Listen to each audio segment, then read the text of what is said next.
बिस्मिल्लाहिर्रहमानिर्रहीम। अस्सलामुअलैकुम।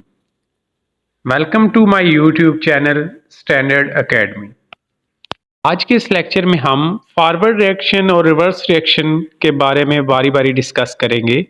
उसके अलावा फिर इनको कंपैरिजन भी इनका करेंगे।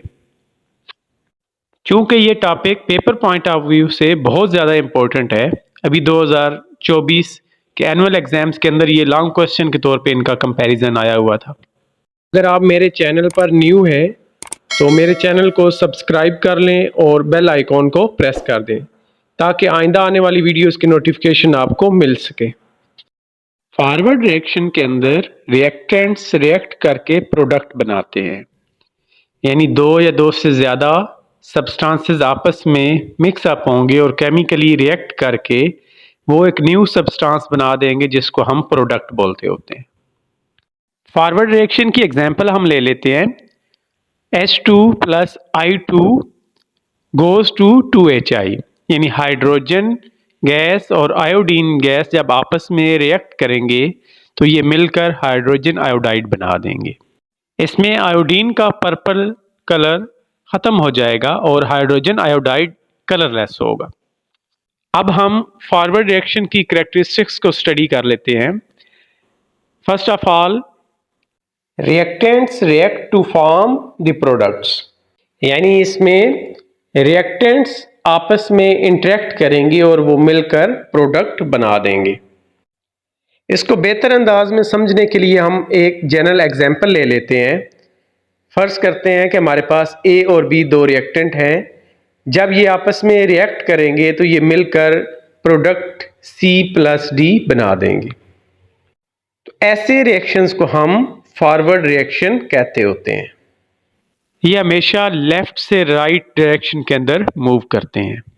At initial stage the speed of reaction is very fast, यानी शुरू में रिएक्टेंट की कंसंट्रेशन बहुत ज़्यादा होती है तो उनके नंबर ऑफ चांसेस ज़्यादा होते हैं रिएक्ट करने के, इसलिए उसकी जो रिएक्टिविटी है वो ज़्यादा है। रिएक्शन रेट ऑफ रिएक्शन जो कि क्या होता है, change of concentration per unit time, वो ज़्यादा होगा। नेक्स्ट कैरेक्टरिस्टिक है इट स्लोज डाउन ग्रेजुअली, यानी वक्त के साथ साथ रिएक्टेंट की कंसंट्रेशन कम होती जाएगी जिसकी वजह से उनका आपस में रिएक्ट करने की सलाहियत भी कम होती जाएगी, जिसके नतीजे में रेट ऑफ रिएक्शन स्लो हो जाएगा। It takes place both in reversible reaction and irreversible reaction, यानी जो फॉरवर्ड रिएक्शन है ये रिवर्सिबल और इरिवर्सिबल दोनों रिएक्शन के अंदर हो सकता है, जबकि रिवर्स रिएक्शन के अंदर प्रोडक्ट रिकम्बाइन होता है और वो वापस रिएक्टेंट के अंदर तब्दील हो जाता है। रिवर्स रिएक्शन का ही दूसरा नाम बैकवर्ड रिएक्शन है और इसकी एग्जांपल हम कर लेते हैं कि जब हाइड्रोजन आयोडाइड को हीट करेंगे हम तो ये ब्रेक डाउन हो जाएगा और वापस ओरिजिनल कॉन्स्टिट्यूएंट के अंदर तब्दील हो जाएगा जो कि हाइड्रोजन गैस और आयोडीन गैस है। तो इस तरह एक जो हाइड्रोजन आयोडाइड कलरलेस था वो वापस तब्दील हो जाएगा आयोडीन के अंदर और हाइड्रोजन गैस में, और आयोडीन का पर्पल कलर वापस हासिल हो जाएगा। अब हम बैकवर्ड रिएक्शन की कैरेक्टरिस्टिक को स्टडी कर लेते हैं। पहली कैरेक्टरिस्टिक है products react to form the reactant, यानी प्रोडक्ट ब्रेक डाउन होकर वापस रिएक्टेंट के अंदर तब्दील हो जाएगा जब हम उनको सूटेबल कंडीशंस प्रोवाइड करेंगे। इसको समझने के लिए हम एक जनरल एग्जांपल लेते हैं कि C और D जो कि प्रोडक्ट हमारा बना था उसको जब हम हीट करेंगे या सूटेबल टेम्परेचर और प्रेशर या कंडीशंस प्रोवाइड करेंगे तो वो ब्रेक डाउन होकर वापस A और B रिएक्टेंट के अंदर तब्दील हो जाएगा। तो ऐसे रिएक्शन को हम बैकवर्ड रिएक्शन कहेंगे। सेकंड पॉइंट है कि राइट से लेफ्ट की तरफ रिएक्शन हो रहा होता है, यानी फॉरवर्ड रिएक्शन के उल्ट होगा ये। At initial stage backward reaction की स्पीड ऑलमोस्ट नेग्लिजिबल होती है, चूँकि अभी प्रोडक्ट बना नहीं होता तो इसलिए उनका प्रोडक्ट का वापस रिएक्टेंट के अंदर तब्दील होना ना होने के बराबर होता है। वक्त के साथ साथ इनकी स्पीड इंक्रीज होती जाएगी, यानी rate of reaction speed up होता जाएगा।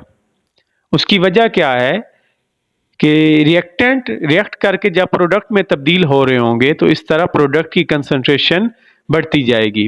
तो जो जो कंसंट्रेशन प्रोडक्ट की बढ़ेगी उनका वापस रिकम्बाइन होने की सलाहियत भी बढ़ती जाएगी। तो इस तरह with the passage of time उनकी स्पीड बढ़ जाएगी। जो बैकवर्ड रिएक्शन है ये सिर्फ रिवर्सिबल रिएक्शन के अंदर ही हो सकता है, इरिवर्सिबल रिएक्शन के अंदर इसका होना पॉसिबल नहीं है, चूंकि इरिवर्सिबल सिर्फ यूनिडायरेक्शनल होते हैं। एंड पर मैंने फॉरवर्ड और रिवर्स रिएक्शन की कैरेक्टरिस्टिक को टेबल की फॉर्म के अंदर समराइज किया है ताकि आपको समझने में आसानी हो। इसमें आप फॉरवर्ड और रिवर्स रिएक्शन की एक एक कैरेक्टरिस्टिक को 1 on 1 समझ सकते हैं और कंपेयर कर सकते हैं। अगर आप केमिस्ट्री से रिलेटेड मजीद वीडियोस और लेक्चर्स को देखना चाहते हैं और एक इन डेप्थ नॉलेज हासिल करना चाहते हैं तो मेरे चैनल को सब्सक्राइब कर लें ताकि आपको आइंदा आने वाली वीडियोस आपको मिल सकें। Thank you so much for watching. अल्लाह हाफिज़।